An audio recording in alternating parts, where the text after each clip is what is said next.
भादो माह में धन प्राप्ति के लिए, पुत्र प्राप्ति के लिए किया जाने वाला गाज माता का व्रत कब और कैसे किया जाता है? डोरा कहाँ से लिया जाता है? डोरा कहाँ बांधा जाता है? गाज कैसे खोली जाती है? व्रत की पूजन विधि क्या है?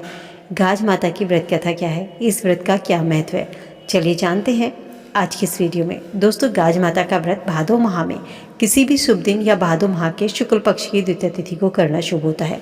इस व्रत की कोई तिथि नियत नहीं है। ज़्यादातर लोग गाज माता के व्रत को भादो माह की द्वितीय तिथि या अनंत चतुर्दशी को करते हैं। द्वितीय तिथि 5 सितंबर दिन गुरुवार को पड़ रही है। द्वितीय तिथि प्रारंभ होगी 4 सितंबर 2024 सुबह 7:25 से और ये तिथि समाप्त होगी 5 सितंबर को सुबह 9:47 पर।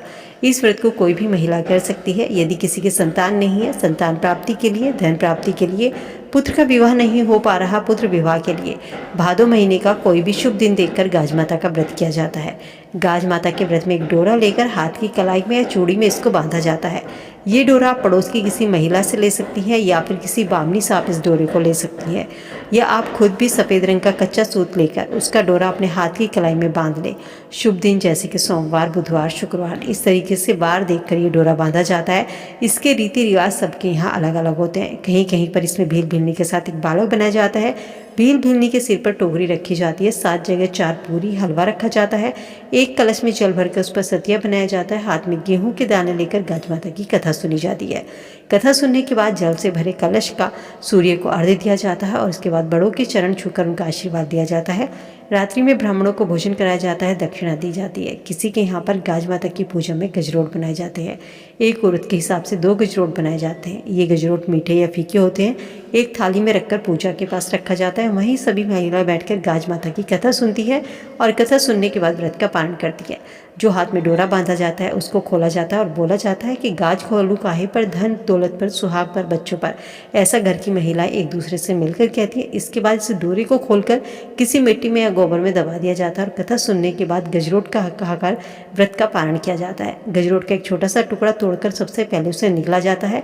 इस छोटे टुकड़े को दांतों से नहीं चबाया जाता। इसके बाद जब आप अपने गजरोट खाकर व्रत खोलते हैं उसको आप चबा सकते हैं।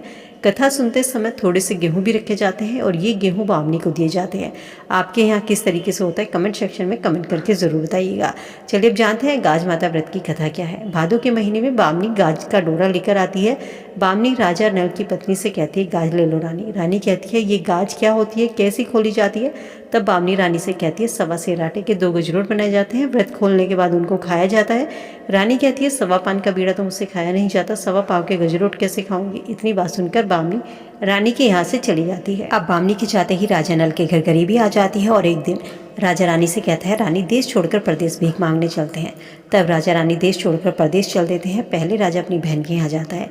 दरबारी से कहता है कि मेरी बहन से कहो उसका भाई आया है। बहन दरबारी से पूछती है, मेरा भाई किस हालत में आया है? दरबारी बताते हैं, तुम्हारा भाई बड़ी बुरी हालत में आया है। बहन कहती है, भाई को कुम्हार के कमरे में रुकने को कहो।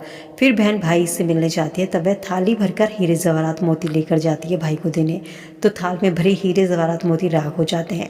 राजा उन्हें वहीं उसी कमरे में गाड़ कर आगे चल देता है। आगे चलकर राजा रानी अपने दोस्त के यहाँ जाते हैं।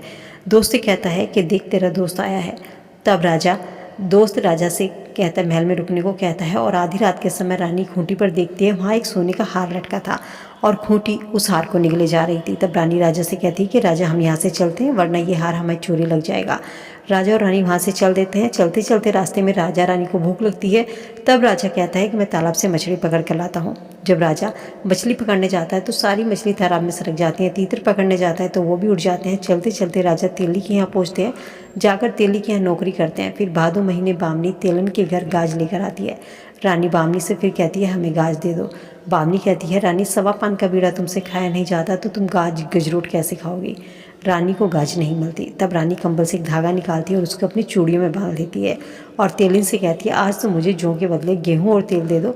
तब रानी गाज माता का व्रत रखती है और गाज माता की कहानी सुनती है और गजरोट बनाती है। गाज माता के प्रभाव से रानी के दिन बदल जाते हैं। एक दिन तेली पास से खेलने बाजार जाता है। तब राजा नल तेली से कहता है कि तुम मेरे पास से ले जाओ। राजा तेली से कहता है कि जब तुम इन पासों से चलो तो इनसे कहना चल रहे नलवा के। इस तरह से तेली उन पासों से जीतता जाता है और मगध के राजा तेली से पूछते हैं कि ये पासे किसके हैं। तब राजा वह कहता है कि राजा नल के पासे हैं जो हमारे यहाँ रुके हैं। इस समय दोनों राजा नल और मगध के राजा की पत्नी गर्भवती थी। राजा मगध ने राजा नल से कहा, अगर तेरे लड़का होगा और मेरी लड़की तो हम इनका विवाह कर देंगे। बहुत दिन बीत जाते हैं। तब राजा नल रानी से कहता है कि रानी अब हम अपने देश को चलते हैं। जब वह अपने देश के निकलते हैं तो मछलियाँ जो तालाब में खिसक गई थी आकर रानी के पैरों से लिपट जाती हैं। दोस्त के यहाँ जाते हैं तो जो खूंटी खुद हार को निकल रही थी वह हार को उगलने लगती है। इसके बाद राजा अपनी बहन के यहाँ जाता है, बहन को खबर देता है और उसी कुम्हार के कमरे में आकर रुकता है जहाँ उसने राख से भरा थाल गाड़ा था।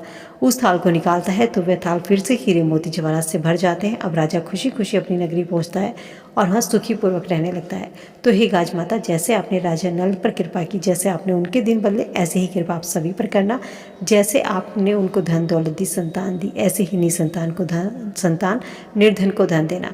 इस कथा को सुनने के बाद दोस्तों विनायक जी की कथा अर्थात गणेश जी की कथा सुनी जाती है। किसी भी व्रत या त्योहार की कथा भगवान गणेश की कथा के बिना अधूरी मानी जाती है, जिसे हम छुटक विनायक जी की कथा कहते हैं। उम्मीद करती हूँ दोस्तों वीडियो में दी गई जानकारी आप सबके काम आएगी, वीडियो से आप लाभ उठाएंगे। कहते हैं कर भला तो हो भला। वीडियो अगर पसंद आई तो दोस्तों के साथ लाइक शेयर ज़रूर करें ताकि वो भी इसका लाभ पा सके। ऐसी और वीडियो के लिए हमारे चैनल स्टोरी स्टाइल सॉल्व को सब्सक्राइब करना ना भूलें। वीडियो देखने के लिए धन्यवाद।